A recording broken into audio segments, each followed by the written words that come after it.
Hello and welcome to another episode of Square Up with GraySquare. Today we have the CEO of HOM Group, Mr. Sean Miku, hanging out with us today. What's up, man? What's up, dude? Hanging in there? Just hanging in. Yeah. You may recognize the name and company. We did a grab a beer with GraySquare with him back in the summer. It was like July, August, something like that. Yeah, it's really hot. We tried 3 different times to record Melted on location. the equipment. Yeah, we tried 3 different times, 3 different locations to record like the video on my iPhone outside in the Nashville sun, and we failed twice, until we found some shade where we actually ended up. The other location was so much cooler. It was awesome. I mean, that house was pretty baller. Like the balcony, the roof deck or whatever, but it's like $1.2 million or something like that. It was so cool. But the initial location was just like kind of out in this open area with the whole Nashville skyline. We had it all framed up, and then we did. And then my phone exploded. By the way, that view totally got disrupted last week with the draft. So that's where they built the stage right there on First Avenue. Yeah, it was insane. God. Huge stage. So if you're a football fan, I guess first off, we are recording this from the beautiful city of Nashville in the great state of Tennessee that we all know and love, where Sean lives and obviously where I'm from. And this past weekend, a few days ago, was the NFL draft here, and just from like the outside looking in, it was just a mess. I mean, Nashville held. They actually handled it, but I mean, how do you handle 600,000 people? It was 600,000 confirmed people.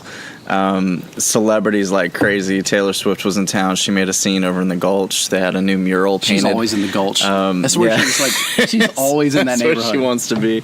If you drive through the Gulch, you'll see like all the basic of basics standing there, like trying to get their picture with butterfly wings. Yeah, right. And it was insane. 600,000 people. They did a phenomenal job of making sure that everyone was on the same page and keeping it all secure. NFL brought in their own security. They started building the stage. They built the stage, and it was probably 2.5 weeks. Really? And it was like a 460-foot long media tent that they put up, and then they had the stage. And I actually saw a video last night on Facebook of 200,000 attendees singing "Don't Stop Believing" in the middle of Broadway. Beautiful. It's Nashville. God, man. I love this town. You can't compete. No. And there are a bunch of reports coming out that Nashville did better. Like, it was the best NFL draft turnout, party, everything that they've ever had. Sure.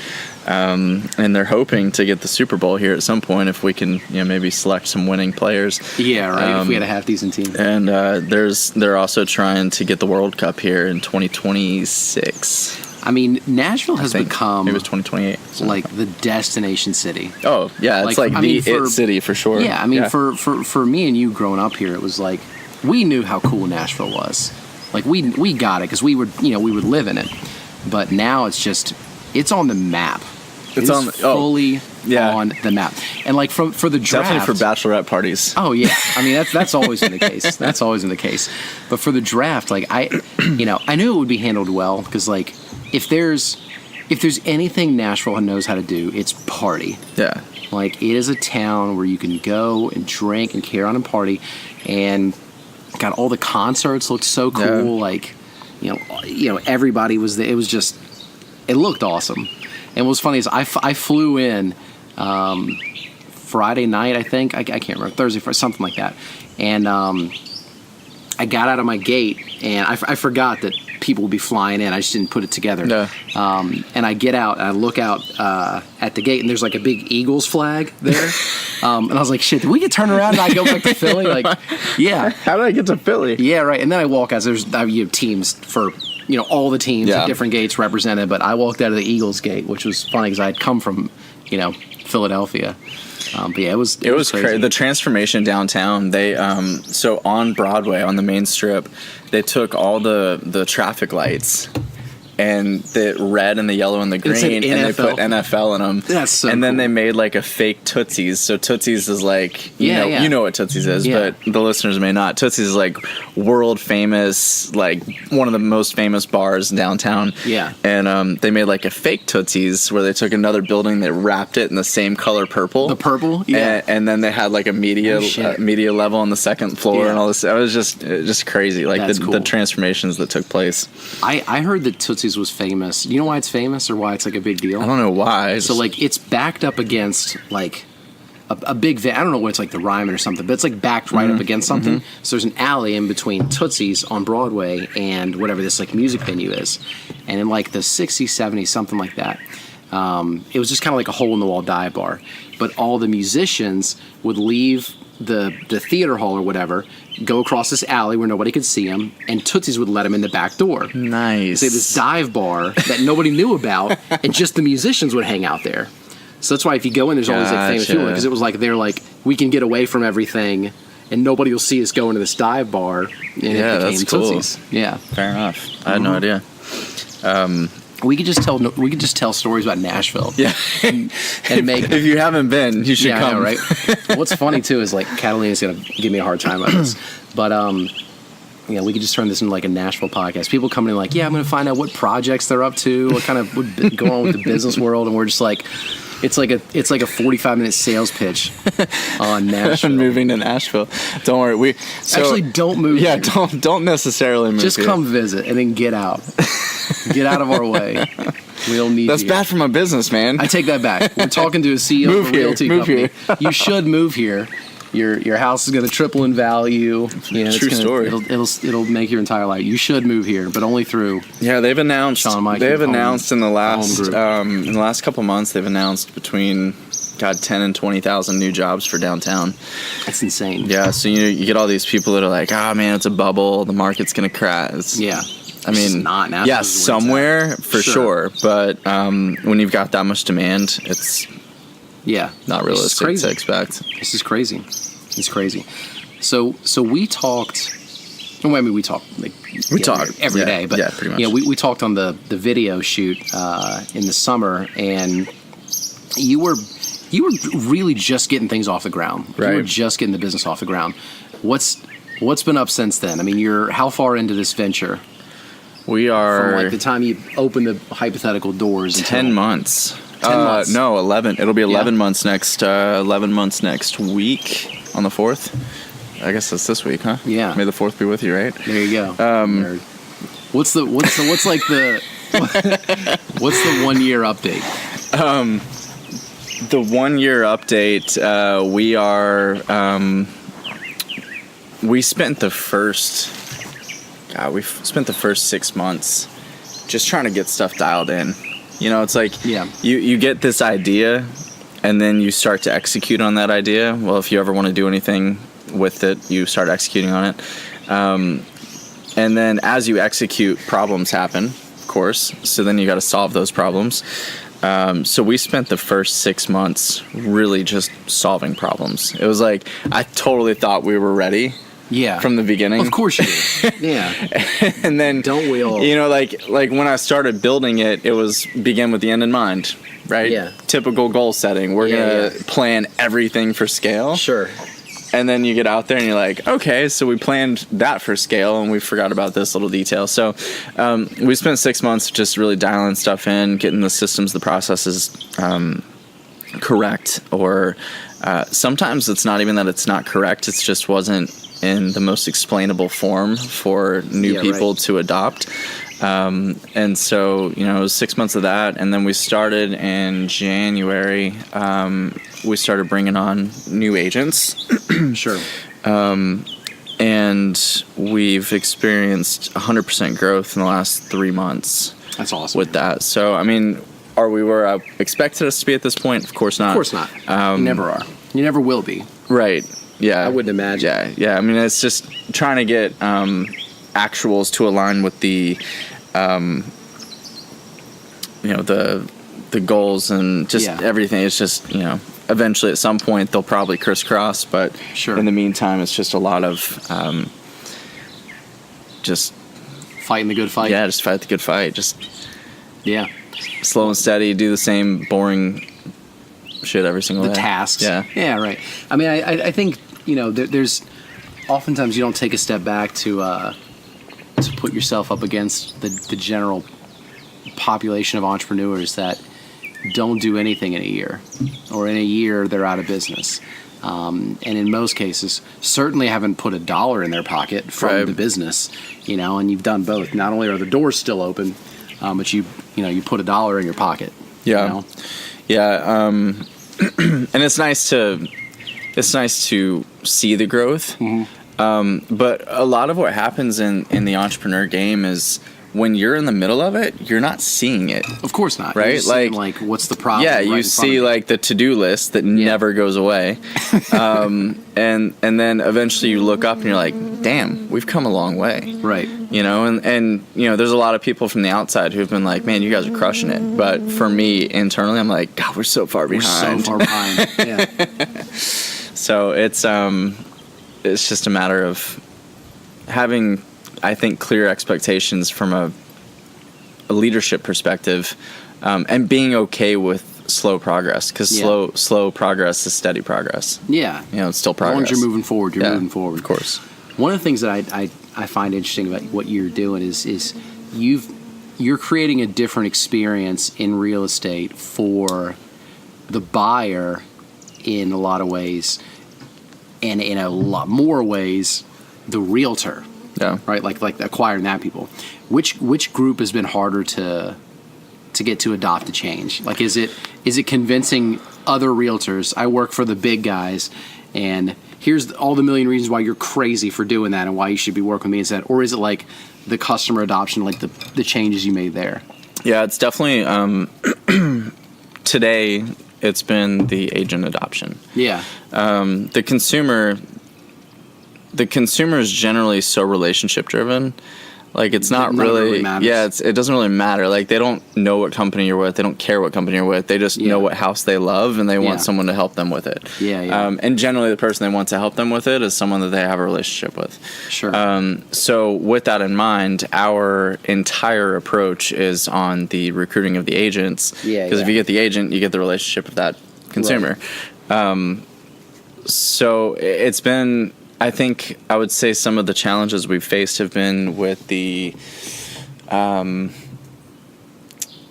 not so much brand recognition like you would think. Like, you would think like those big name companies would pose a threat in their mind. Mm-hmm. That's not really the case, because independents actually lead the market share of agents.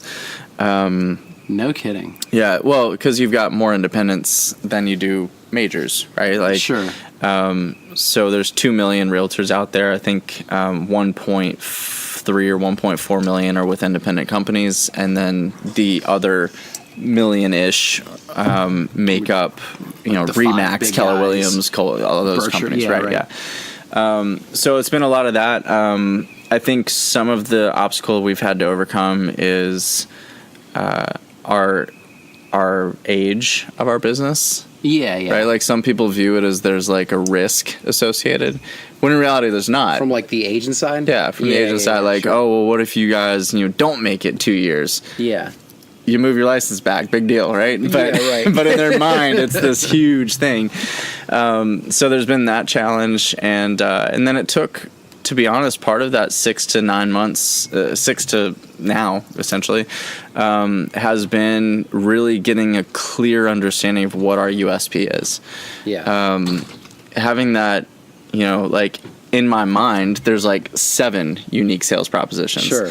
But for the agent, the only one that matters to them is what matters to them. Yeah. And you don't know what matters to them until you have a conversation with them. Right.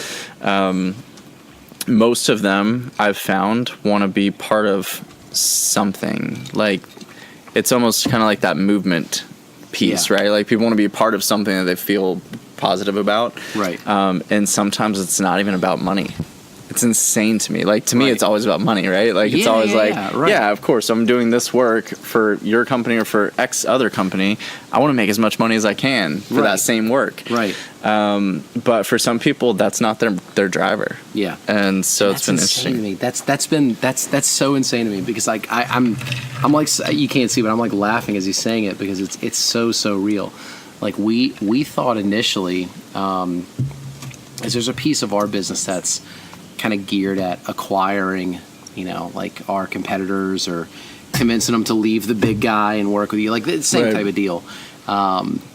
And in my head, when that piece of the business got off the ground, it was like, okay, we're just going to offer them double the money. Yeah. And that's the end of it. It's a 5-minute conversation. Hey, you're making $1, I'll give you $2. Right. And it's like, okay, then everyone will just will do it. Yeah, everyone. Like, what type of idiot would turn down, 100% increase on their check? Yeah, they're getting $1 and I'm giving you $2, like, and you do nothing different. Why would you ever change from that? Couldn't be further from reality. Yeah, so much of it is cultural. You have to find out what people, like, what matters to them. Yeah. I mean, and it's crazy to think that too, because like, I got out of school, went right into sales. You did the same thing, and all they teach you in sales is it doesn't matter what you want; it matters what they want. Figure out their hot spots, their needs, what does the customer want, and sell based on that.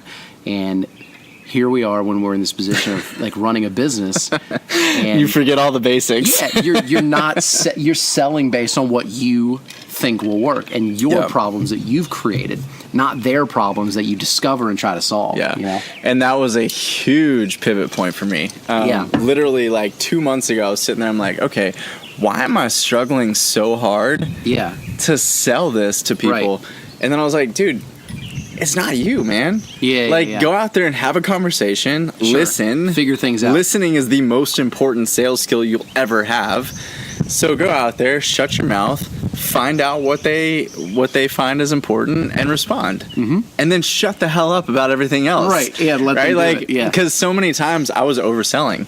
It was the very like rookie mistake that all salespeople make, where they talk past the close. Right. And I was doing it on almost every single thing. I'm like, dude, you've been selling for a living for 10 years. Shut the hell up and you're so excited. Close the deal. Right. Once I identified that, that's when we've started to experience our growth. Yeah.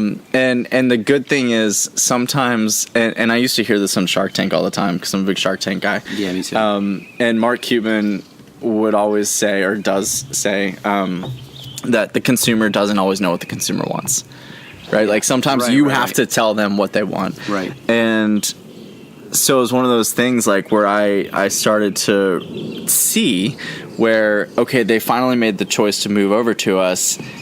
They don't quite yet know all of the benefits, but then when they get in with us, they're like, holy crap, like how did I live without this? Yeah, right.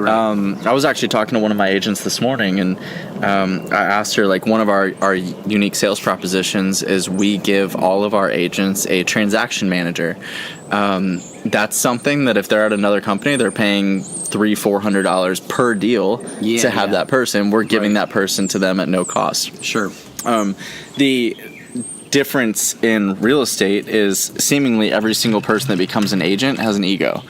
So because of that ego, oftentimes they want to control every step of the process. Right. Well, you can never really grow your business if you're constantly hands-on with everything, right? Like there's only so much of you to go around. And so it's not something that people, like, they see the benefit of it, but they don't see the benefit of it, if that makes sense. I feel like that last statement you heard there, and I hope my partner in crime, Tim, listens to this. I feel like that last statement of you can't be in control of everything and you have to turn these. I feel like he might have paid you to say that to attack me on the podcast. No, that's one of my biggest challenges. Well, it's a challenge for everything, right? It's super uncomfortable to let go, but as long as you've got the framework in place for people to work within, then you have to let go. Yeah. And by the way, that was not a paid statement from Tim. But. Right. I mean, send him an invoice. So like one of the things that she mentioned this morning on our call was that having a transaction manager has been like almost life-changing for her. Mm-hmm. Because what people don't realize is when you finally just let go, you get all that time back. Right. And for for agents, for example, they're losing 8 to 15 hours per deal per per deal, right? That's so much. A deal runs roughly 30 days, just on average. We'll call it 30 days. Yeah. So if you've got 5 deals going, you're losing between 40 and whatever that is, 95, 85 hours per month. That's insane. Why would you lose that? Right. If you don't have to. Yeah. And to lose it for the sake of control, quote unquote, right, is simply just your ego talking, and it becomes a thing where people need to just die to themselves and let the process do its thing. And so it's been kind of cool to see, like, in the sales process of the recruiting, yes, you listen to what they think their need is, but then when you get out there and you're like, okay, we've fixed this problem, which you thought was a problem, but now we're also going to fix these 7 other things that you didn't realize was a problem. Yeah. It's been kind of cool to watch that happen. What do you think has been the thing that prevents the big guys from seeing this? Because something as simple as that, right? Like if I look at it and I'm like, all right, I got, I'm one of the big names. I've got hundreds of agents. I can bring this in-house. I can charge my agents a fraction and take that money as a salary to pay somebody to do this type of work and essentially lose nothing but give them whatever. Like, why haven't they figured that out? Like, what's the disconnect for the big guys? And you work for the big guys for a little bit. Yeah, I think it's twofold, or probably threefold. One, they're too big to pivot. Right, like when you're little, you can easily make adjustments from side to side to get where you need to be. 2 guys make a decision. Identify. Of course, you figure it out. When you're making an adjustment for 115,000 people, that all of a sudden now you have to figure out how to implement a scale. It's not that easy. 2, I think they're super distracted. By the other big guys and all the noise in the business. So all the noise in the business today is iBuyers. So they're trying to take the whole buying process online. 3 years ago, years ago, I thought that was the next thing. I was like, of course, people are naturally going to become to where they buy a house online. The problem is, I don't actually think that's true. I don't think it is either. Because so much of my clientele is the millennial demographic and the whichever one's under us, Z, I guess. It is Z. And so, but what I've found is so many of the people within those demographics, they simply come to you and say, listen, I know my job and I'm good at it. I don't know what it takes to buy a house. Can you help me? Mm-hmm. And it's 100% relationships. And, they're banking on people saying, well, when I go to Kroger, I want to buy my groceries and check out without talking to someone. Right. I'm the same way. I go to Kroger, I don't want to talk to anybody. I just want to buy my shit and leave. But buying a house is a lot different than buying a box of mac and cheese. It's just like, there's so many unknowns. And so it's one of those things that we are kind of doubling down on the experience and on the relationship. Many of those have gotten to the point that as leadership within a company, they're just focused on spreadsheets. They're not looking at the relationship. And that's going to be, I think, one of their big downfalls. And then 3, it's not that easy to roll something like that out. Like, could they roll it out as like a pilot in a certain market? Of course. But to do everything that we have it dialed in to where each of our transaction managers can manage 40 transactions per month. On average, a typical transaction manager can manage about 15 to 20. So we're doubling that capacity. And it's not that they couldn't figure that out, but it took us a long time to get it dialed in that way, plus a lot of automation to go with it. And to be real, most of them, I don't know if they see that shift or if they just don't think that they're susceptible to it because they're quote unquote too large. I just don't think that their focus is there. That's interesting. I mean, I solid points across the board, man. That was well explained. One of the things that I found, you mentioned Shark Tank. I was watching a Shark Tank pitch for this product that it was a small product, like some sort of door lock for real estate. Something, it doesn't matter. But all 4 out of 5 sharks were like, why, if this was a thing, why wouldn't the big guys do it? And that was their pitch to like not invest, right? And Barbara Corcoran, the actual real estate, guru, saw it as an awesome idea. I remember that pitch. I don't know what it was. Like tall guy with the suit, he had the door thing, whatever, right? And she was like, I don't think you guys understand how asleep at the wheel the big guys are. Yeah. I'm in. Yeah.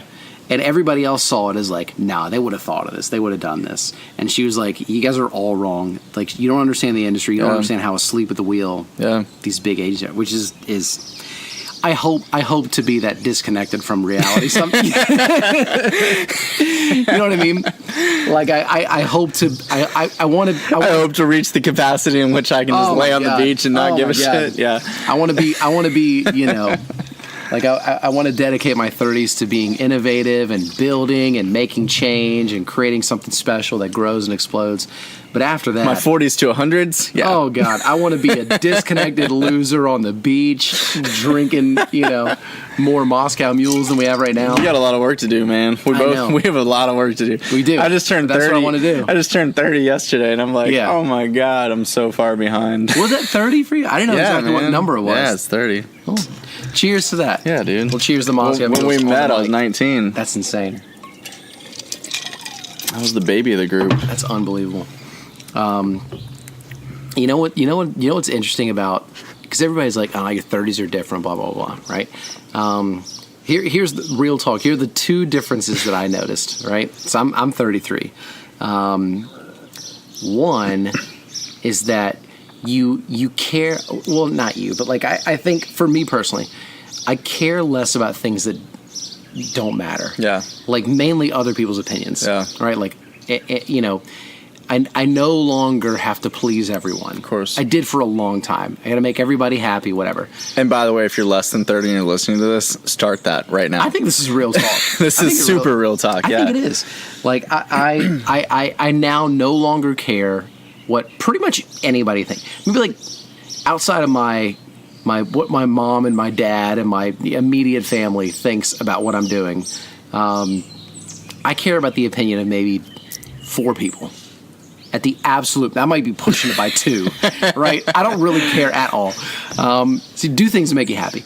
And I think on the other thing is for me, I could no longer crush an entire large pizza and nothing happened. Like, no, you know what I mean? Like, dude, 22, 23, you go out, you drink all night, carry on. Like, dude, I remember when we would go out in Louisville, I would prepare this in advance. I would order, like, it'd be 8 o'clock at night, right? You order, like, a large pizza from Domino's, or if you were bringing people back home, like, 3 large pizza from Domino's, right? You have them show up, you let them sit there, you go out, you drink it all night, carry on, and then you get back home at 3 o'clock in the morning. And just smash as much pizza as possible. And you got 3 large pizzas there for you and your friends to just, like, kind of go after. In my 30s, I can't be out here eating a large cheese pizza. I can't even eat a pizza. I can't be out here. Like I could do it right now. I could probably do it right now, you too. You put a large pizza in front of me, I could dominate most of it. But I can't because the consequences... I'll recognize myself tomorrow. Yeah, the consequences are pretty fast. Yeah. You don't look the same. Yeah, man, that metabolism shift is real. It's very real. I started in prep for that. I started 4 weeks ago working out every single morning. There you go. And you know what's funny too is my cousin out in Indianapolis, Kristen. God, I hope she listens. That'd be great. It was several years ago. And I remember it. I was kind of being a fat ass in front of her, eating whatever I wanted, and she was like, "Once you hit 30."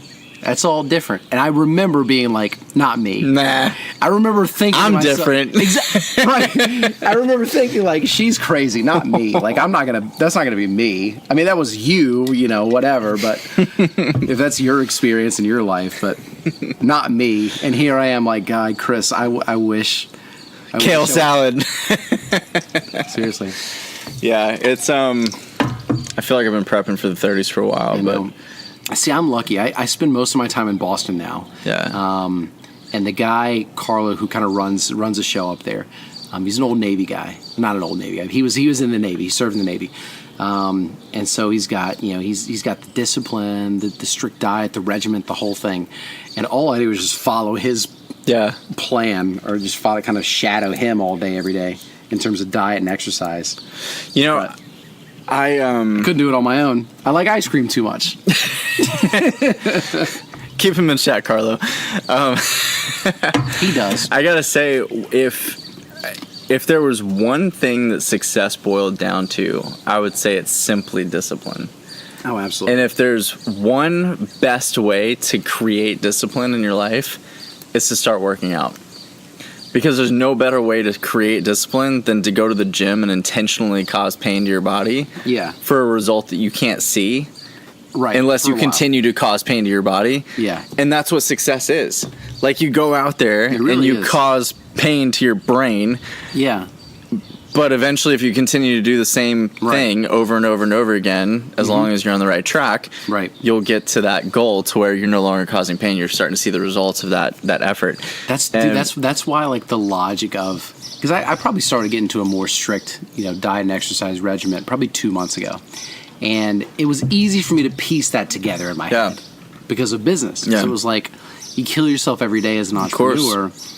Literally sometimes. Right. Exactly. Right. like you don't, you'll work an 18-hour day to try to make something happen. And you understand, like, it's not like you can work 18 hours today and then tomorrow it's like, well, you did it. Here's your $1 million. All right. Here's your $5 million. You only have to work 1 hour today. You're it. Yeah. Right. Man, it's 18 every day. Right. And then that eventually turns into, you get all the right things. So, like, I'm bought in enough to that concept where I'm like, okay, I understand that what I'm doing now doesn't pay off now. It pays off later. And fitness does the same thing. So it makes sense. It's reasonable. You're like, it does make sense, but there's a huge disconnect in, I want to say younger people, but in people in general, because everyone's always looking for the quick fix. Yeah, right.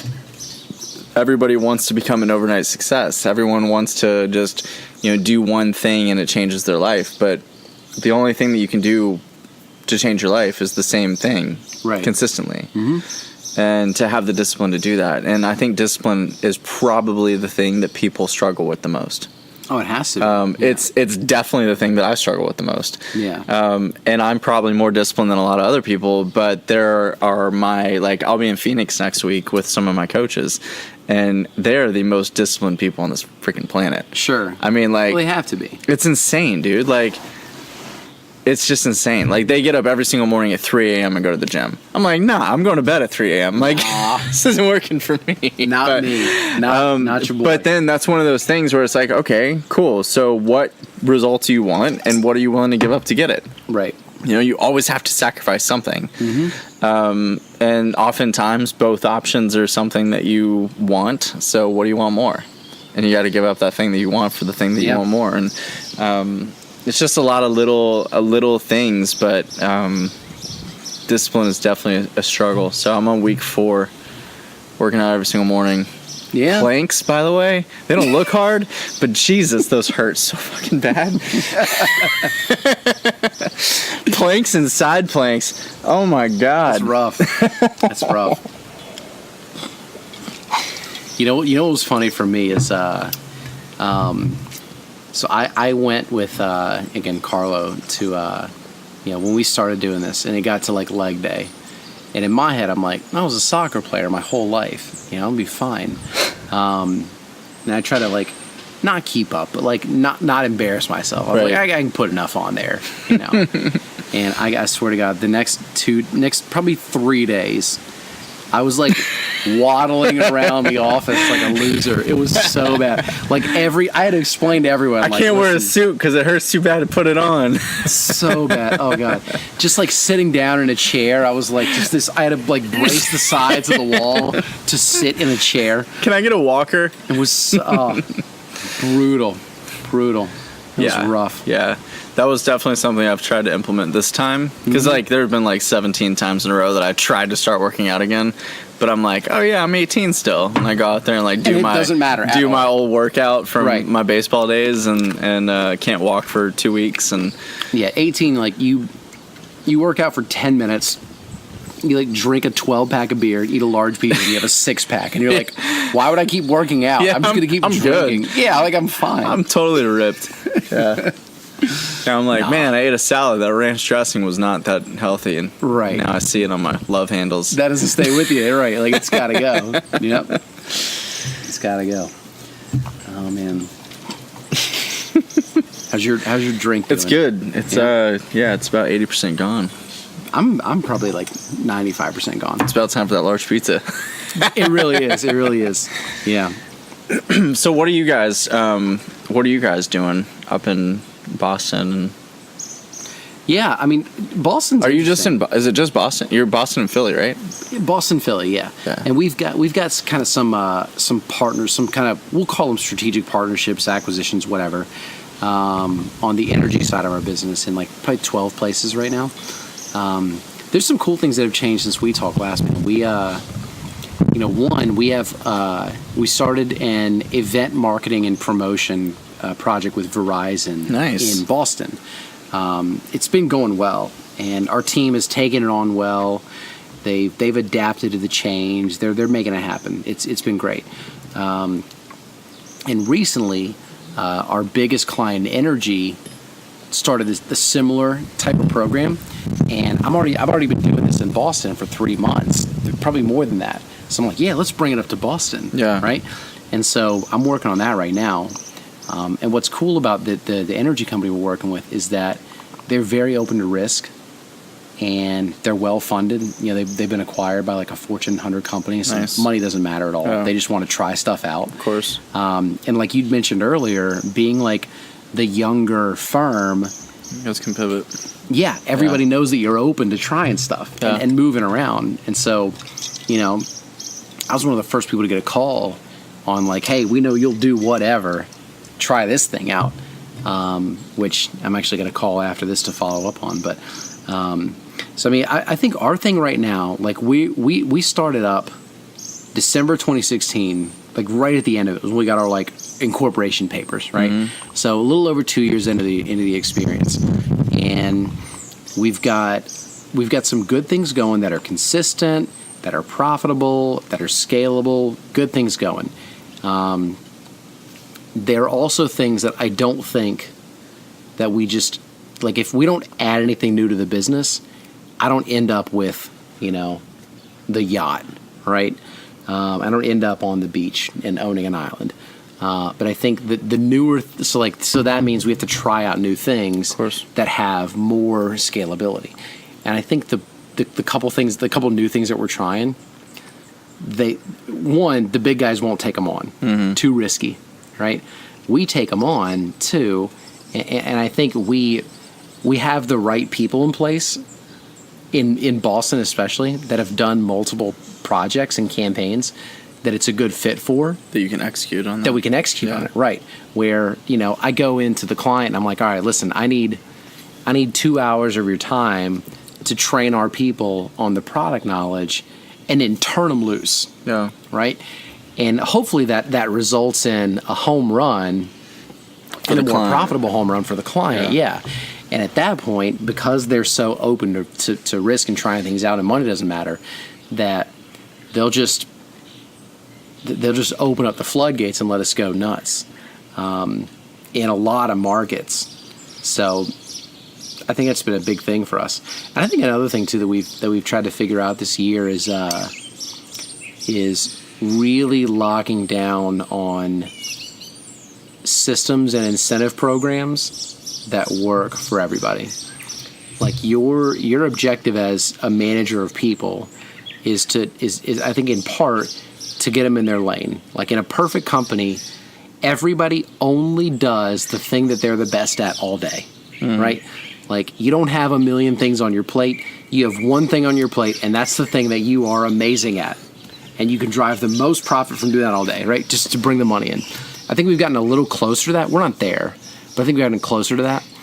And I think we've also put in good positive and negative reinforcement for performance, where negative reinforcement is dealt with appropriately, where it doesn't make sense to perform in a negative way. And I think positive reinforcement, we put good systems in place where if you overperform and exceed expectations, you're rewarded at an insane capacity. And so the goal is that, like the goal with a system like that, in my opinion, is that you find a couple good people that kind of see the vision and take advantage of it and become your examples. Right? So like in your case, you have a program like that where overperformance means you don't even make money off of those people as a business owner, but they're just like incentivized at a crazy level. And then you can kind of tote them around and say, here's somebody that follows the plan. Look at the car they got. Yeah. Look at the house they got. Look at the vacation spots they hang out in, which makes other people say, I want to do that. I want that too. Which drives performance, drives revenue. Influencers. Yep. That's it. It's influencers in a business setting, right? And that's all I think we've started to pull off. Identified how to accomplish that, yeah. That's interesting. You can come over here. Yeah, we're still doing that, but you can come over here. I'm going to White House for my storage. Uh-huh. I'll be back in 30 minutes. Okay. Ham sandwiches in there if you want. Cool. We can cut that out. It's fine. I should have said that earlier. We can cut out whatever. Yeah, no, I get you. Catalina, cut out the last 5 seconds, 10 seconds, or whatever Probably that was. 30 seconds. 30 seconds of, I don't know. We're drinking Moscow Mules. I don't know what it is. Cut that out. I don't know what day it is. I'm drinking. I don't give a fuck. Cut that out too, please. And this. And this too, yeah. No. Give a little pause in there. But yeah, man, that's where we're at. That's awesome. Yeah. I like it. I think it's super important to have those. Yeah. I mean, I guess I'll just go with influencers. I mean, you have to have those people. Like, we're in the same situation, which we're trying to bring on market influencers to help within our recruiting. Yeah. It's not driven in the same way as you guys, but essentially, it's kind of the same concept. It is. I think the positive reinforcement, the negative reinforcement,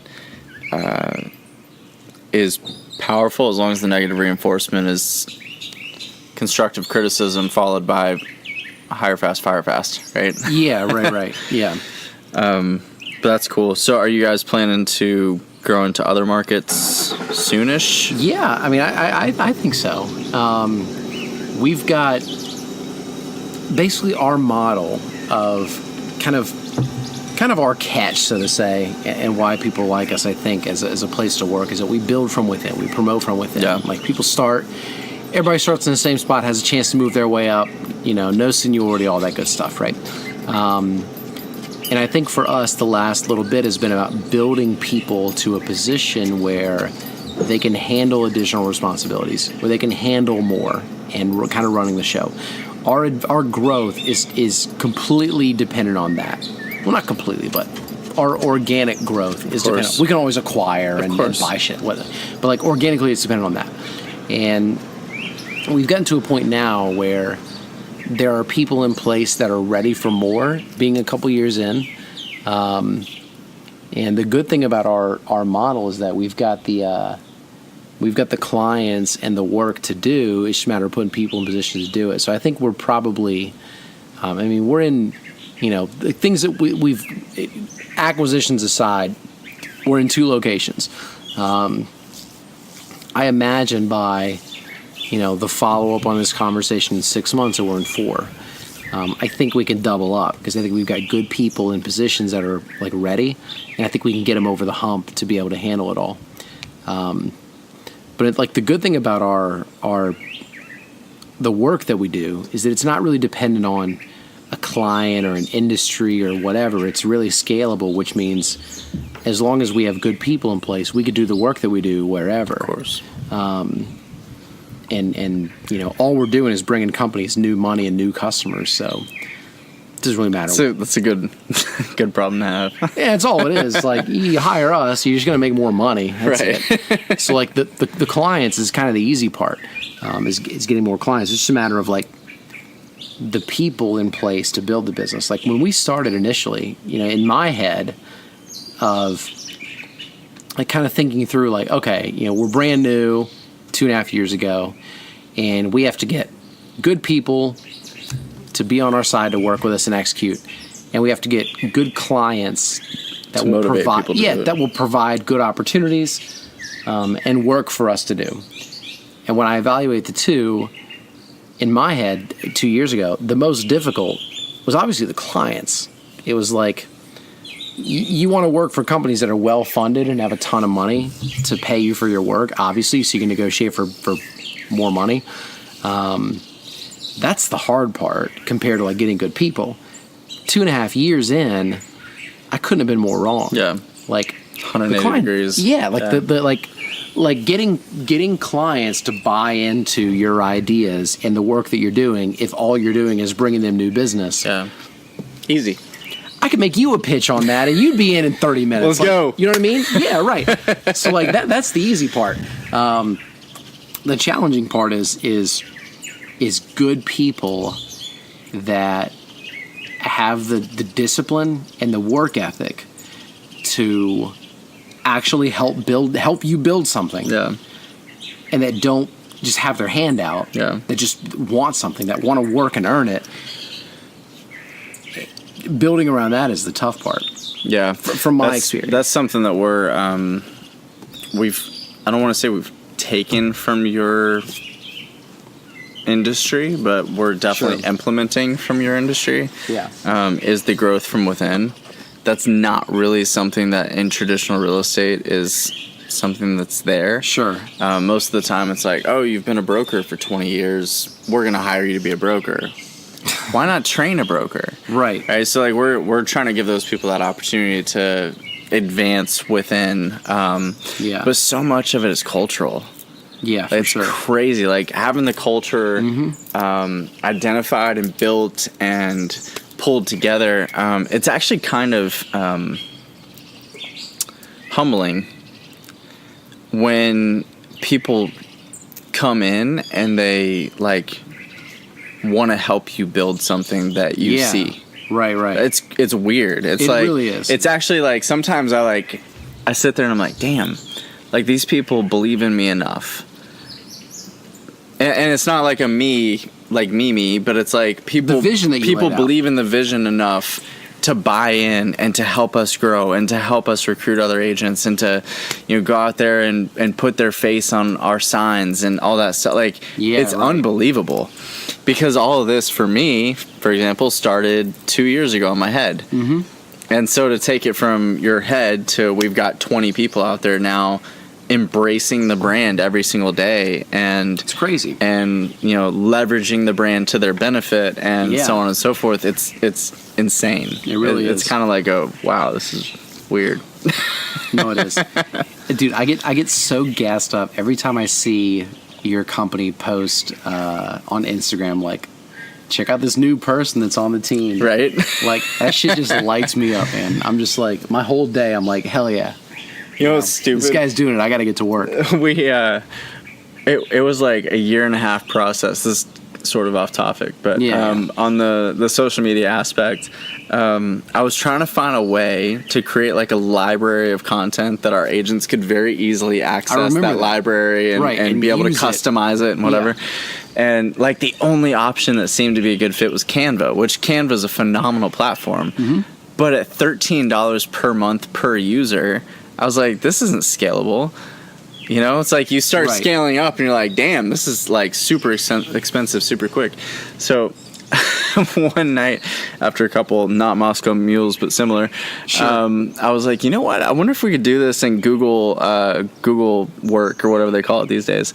And G Suite. Drive. Google Drive. Well, it was in Google. It's in presentation or whatever they call it. Oh, okay. But I went in there and built like 15 different like things and then shared it out to everybody with different permissions on it. And I was like, yes. It was like a stupid big victory, but in my brain it was like this massive victory. It's a great big deal. Because I had like all this pressure on my to-do list for like a year. Like, how do you figure this? How do you solve this one problem? Like, and sometimes it takes that. Sometimes it takes a year of like brainstorming and alcohol to come up with the solution. It does, man. You never know. You never know what's going to light you up.